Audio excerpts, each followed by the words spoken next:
حسین پاک کے پورے سسٹم کو اکیلے میدان کربلا میں بچایا. کہنے والے نے کہا انسان کو بیدار تو ہو لینے دو، ہر قوم پکارے گی ہمارے ہیں حسین. حسین اعظم ہر قوم کے لیڈر کا نام ہے. حسین اس انقلابی کا نام ہے کہ جس کے انقلاب کے بعد پھر کوئی جمود نہیں ہے، جس کی جہد مسلسل کے بعد پھر کوئی تعطل نہیں ہے. حسین اس انقلابی کا نام ہے جو اتنا بڑا مفکر ہے. اوروں کی نظر 3 سال کے بعد جہاں پہنچی، امام حسین کی نظر 3 سال پہلے وہاں پہنچ گئی. غور فرمائیں، اس مفکر کا نام ہے امام حسین. اللہ اکبر. عبداللہ ابن حنظلہ غسیل الملائکہ کے شہزادے کہتے ہیں جب ہمیں یہ لگا کہ یزید کے کرتوت کی وجہ سے آسمان سے انگارے نہ برس پڑے تو ہم نے یزید کی بیعت توڑ دی. عبداللہ ابن حنظلہ کی نظر 3 سال کے بعد جہاں پہنچ رہی ہے، اور بھی صحابہ کے شہزادوں کی نظر 3 سال کے بعد جہاں پہنچ رہی ہے، امام حسین کی نظر 3 سال پہلے پہنچی. حالانکہ جن کی 3 سال کے بعد پہنچی، جنہوں نے بیعت کا انکار کر دیا، وہ بھی بڑے لوگ تھے. ہم ان کی توہین گوارا نہیں کرتے، لیکن اتنا ضرور کہتا ہوں کیونکہ دونوں بزرگوں میں فرق یہ تھا جناب عبداللہ میں اور امام حسین میں کہ عبداللہ اپنی ماں کا شیر پی کر بڑے ہوئے تھے، اور امام حسین اس ہستی کا نام ہے جس کو رسول اللہ نے اپنی زبان سے لعاب چوسایا تھا. اور مولا حسین ایسے چوستے تھے جیسے کوئی ماں کا دودھ چوستا ہے. اللہ، وہ مفکر حضرت عبداللہ ابن حنظلہ غسیل الملائکہ کہ شہزادے بڑے بزرگ ہمارے آقا ہے، آقا نعمت ہے. لیکن امام حسین اس مفکر، دیکھیں کسی بزرگ کی تعریف کرنے سے کسی کی توہین نہیں ہوتی، اس کو غلط رنگ مت دینا، لیکن وہ ہستی ہے امام حسین. کون؟ حسین پاک. بس اخیر میں بات یہ عرض کروں، آج جب کبھی دین پہ کوئی حرف آتا ہے، کوئی حرف آتا ہے، ہم میمورنڈم لے کے پہنچ جاتے ہیں، دین بچائیں گے، مذہب بچائیں گے، شریعت بچائیں گے، جلوس نکالیں گے، نعرہ لگائیں گے، یہ کریں گے، وہ کریں گے. لوگ ہمارا مذاق اڑاتے ہوگے. بس یہ میں آخری بات عرض کروں، بات مکمل کرتا ہوں. بہنوں کی خاص توجہ. اللہ اکبر، اللہ اکبر. دین بچانے کون چلا؟ جو جمعہ کے دن 2 رکعت نماز پڑھ کے مسجد سے ایسے بھاگتا ہے جیسے اسکول سے چھٹی ہونے پر بچے بھاگتے ہیں. یہ قوم دین بچائے گی. ہنسنے کی بات نہیں. جو خود سود کا دھندا کرتا ہے وہ میمورنڈم دے کر دین بچائے گا. دین بچانے والا جب تک خود دین پر عمل نہیں کرے گا، دین محفوظ نہیں ہو سکتا. جن کے گھروں میں دین محفوظ نہ ہو، اس ملک میں دین کیا محفوظ ہوگا؟ آخری بات کے طور پہ جو عرض کر رہا تھا، مولا حسین کو سمجھنا ہے. حسین پاک وہ ہستی ہے جس نے دین بچایا اور خود دین پر کتنا عمل کیا. کسی کے بھی دیندار ہونے کی نشانی، بہت گہری بات اور نازک بات پر گفتگو آ گئی ہے. کسی کے بھی دیندار ہونے کی نشانی اس کے کپڑوں سے نہیں، اس کے اسٹیج پہ بیٹھنے کے انداز سے نہیں، اس کے مسجد میں نماز پڑھنے کے انداز سے نہیں. اس کو دیکھ کر مت کرو. کون بندے کے گھر میں دین کتنا ہے اگر دیکھنا ہے تو اس گھر کے بچوں کو دیکھو.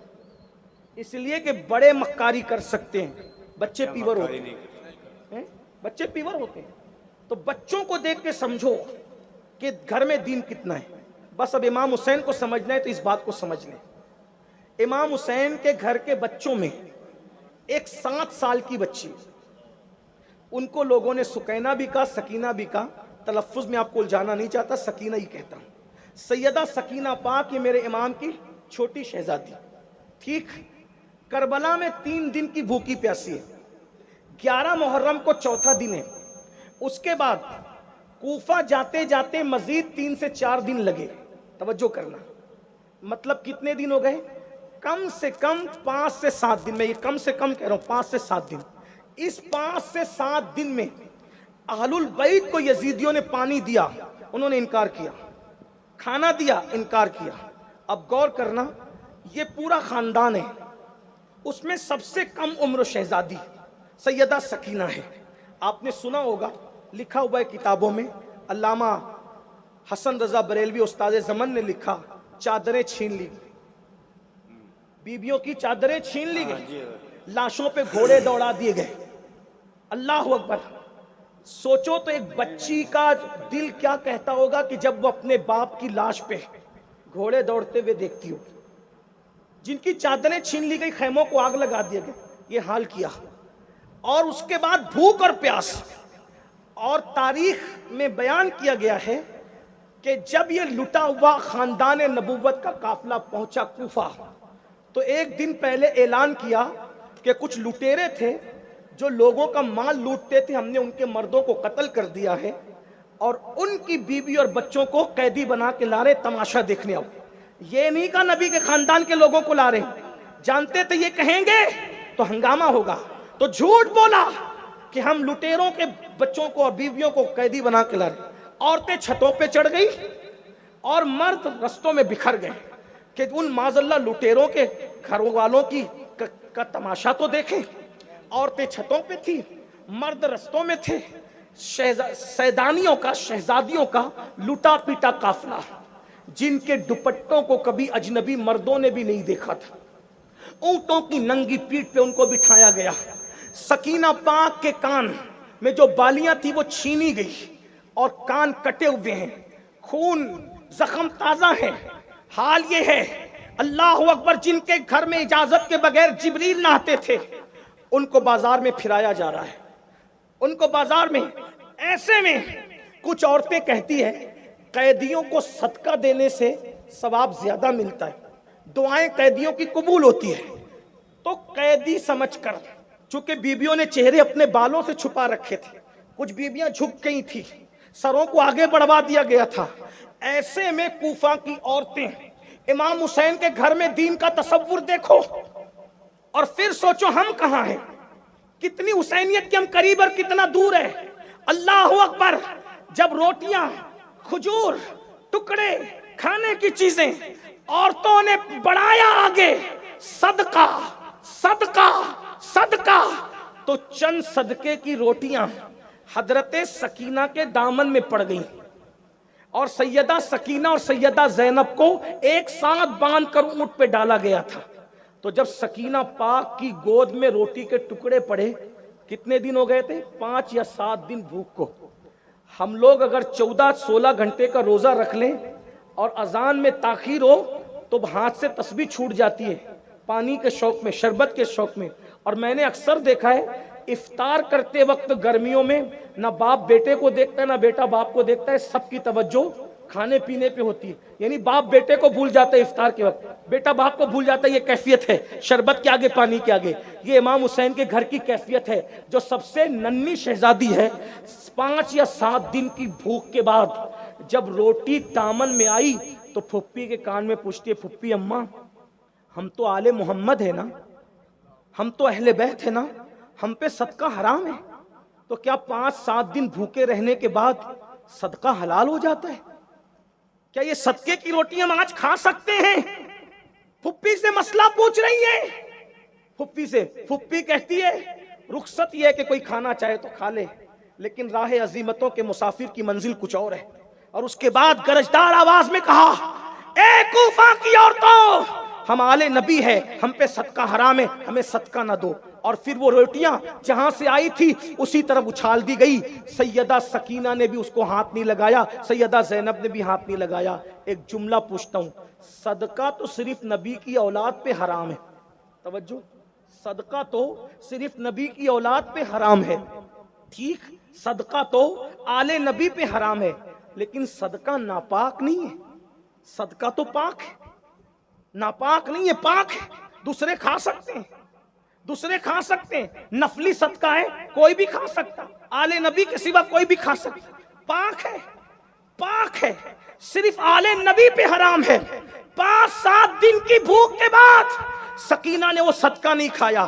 لیکن میرے عزیز سنیو، سود تو سب پہ حرام ہے، سود تو سب پہ حرام ہے، صدقہ تو صرف آل محمد پہ حرام ہے، ناپاک نہیں ہے، پاک ہے۔ 7 دن کی بھوک کے بعد بھی سکینہ صدقہ نہیں کھاتی، اور تم بڑے بڑے پیٹ کرنے کے بعد بھی سود کیسے ہڑپ کر جا رہے ہو؟ سود کے دھندے کیسے کر رہے ہو؟ ارے نادان، سود کھانا بھی حرام ہے اور سور کھانا بھی حرام ہے، دونوں حرام ہے، مگر سور کھانے سے برا سود کھانا ہے، اس لیے کہ سور کھانے سے بھی گناہ ملتا ہے، مگر سور کھانے والوں کے لیے اللہ نے قرآن میں اعلان جنگ نہیں کیا، مگر جو سود کھاتے ہیں اللہ نے ان کے لیے جنگ کا اعلان کیا ہے۔ اب بتاؤ، اہل بیت کے گھر کا بچہ صدقہ نہیں کھاتا 7 دن کی بھوک کے بعد، یہاں تو پنکھوں میں رہ رہے ہو، اے سی میں رہ رہے ہو، پھر بھی مال کے چکر میں، دولت کے چکر میں، راتوں رات کروڑ پتی بننے کے چکر میں سود کے دھندے کرتے ہو۔ کس حسینیت پر ہو؟ یزیدی کردار زندہ مت کرو۔ اگر واقعی پنجتن پاک کی محبت ہے، محبت کا تقاضا یہ ہے انسان جس سے محبت کرتا ہے اس کے نقش قدم پر چلتا ہے، اس کے طریقے کو اختیار کرتا ہے۔ اس لیے اگر قیامت میں پنجتن کے ساتھ اٹھنا ہے تو گناہوں کو چھوڑ دو، آج سے توبہ کر لو، اپنی زندگی بدل لو، اور محرم میں خرافات نہ کرو، حرام کام نہ کرو، بلکہ درود پڑھو، کثرت سے درود پڑھو، تلاوت کرو، روزوں کا اہتمام کر سکتے ہو تو کرو، اور اگر بیوہ یتیم لوگ دکھے ان کو صدقہ دو، انہیں کپڑے دو، ان کی مدد کرو، ان کی امداد کرو۔ افسوس ہے، سوچو تو صحیح کہ عاشورہ کے دن تم بھی بن سنور کے نکلتے ہو اور تمہاری عورتیں بھی بن سنور کے نکلتی ہے۔ میں ان بہنوں سے کہنا چاہتا ہوں، میری بہن، اللہ تجھے کبھی وہ دن نہ دکھائے کہ تیرے جوان بیٹے کو پر کبھی کوئی آفت آئے، لیکن سوچ تو صحیح، محلے کا کوئی جوان ایکسیڈنٹ میں مر جائے تو تم لالی پاؤڈر کر کے گھر سے باہر نہیں جاتی۔ کیا خیال ہے، مولا علی اکبر کا جنازہ پڑھنے والا کوئی نہ تھا، علی اصغر کے لاشوں پہ گھوڑے دوڑ رہے تھے، سیدانیوں کے چہروں پہ تماچے مارے جا رہے تھے، اسی عاشورہ کے دن انہی کے نام پہ تم بن سور کے نکلتے ہو۔ ذرا غور تو کرو، ذرا سوچو تو صحیح، ہم نے اہل بیت کو صلہ کیا دیا ہے؟ ظالموں، محبوب کا حق تھا یہی؟ ظالموں، محبوب کا حق تھا یہی؟ عشق کے بدلے عداوت کیجئے؟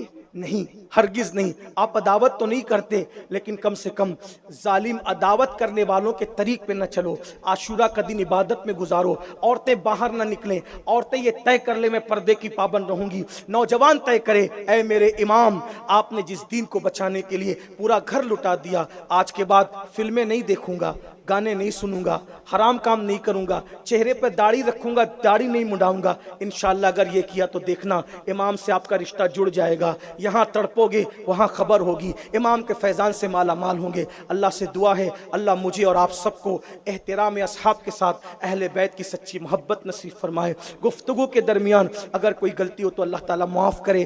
استغفر اللہ ربی من کل ذنب واتوب الیہ وما علینا الا البلاغ۔ السلام علیکم ورحمۃ اللہ وبرکاتہ۔